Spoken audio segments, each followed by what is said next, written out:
526 AD. After Theoderic had departed from the world, the Franks, now that there was no longer anyone to oppose them, took the field against the Thuringians, and not only killed their leader Hermonephroditus but also reduced to subjection the entire people. But the wife of Hermonephroditus took her children and secretly made her escape, coming to Theodatus, her brother, who was at that time ruling over the Goths. After this the Germans made an attack upon the Burgundians who had survived the former war, 59, and defeating them in battle confined their leader in one of the fortresses of the country and kept him under guard, while they reduced the people to subjection and compelled them, as prisoners of war, to march with them from that time forth against their enemies, and the whole land which the Burgundians had previously inhabited they made subject and tributary to themselves. And Amalaric, who was ruling over the Visigoths, upon coming to man's estate, became thoroughly frightened at the power of the Germans and so took to wife the sister of Theudebert, ruler of the Germans, and divided Gaul with the Goths and his cousin Adalaric. The Goths, namely, received as their portion the land to the east of the Rhone River, while that to the west fell under the control of the Visigoths. And it was agreed that the tribute which Theoderic had imposed should no longer be paid to the Goths, and Adalaric honestly and justly restored to Amalaric all the money which he had taken from the city of Carcassiana. Then, since these two nations had united with one another by intermarriage, they allowed each man who had espoused a wife of the other people to choose whether he wished to follow his wife, or bring her among his own people. And there were many who led their wives to the people they preferred and many also who were led by their wives. But later on Amalaric, having given offense to his wife's brother, suffered a great calamity. For while his wife was of the Orthodox faith, he himself followed the heresy of Arius, and he would not allow her to hold to her customary beliefs or to perform the rites of religion according to the tradition of her fathers, and, furthermore, because she was unwilling to conform to his customs, he held her in great dishonor. And since the woman was unable to bear this, she disclosed the whole matter to her brother.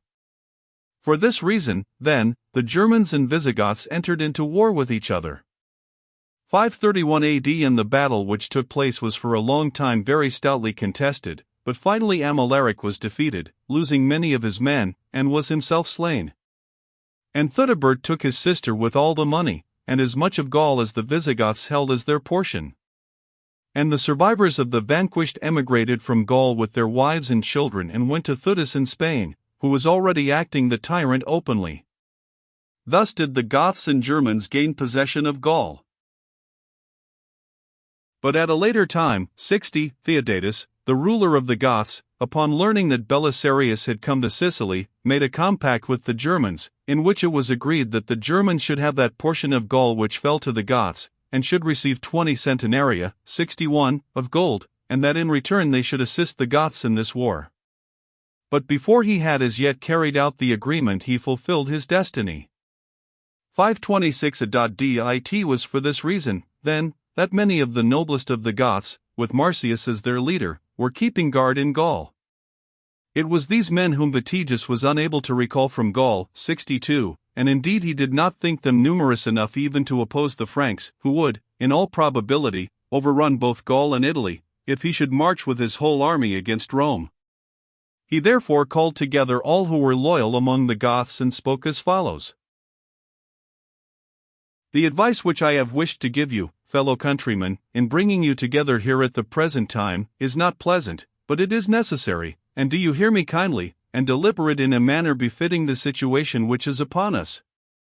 For when affairs do not go as men wish, it is inexpedient for them to go on with their present arrangements in disregard of necessity or fortune.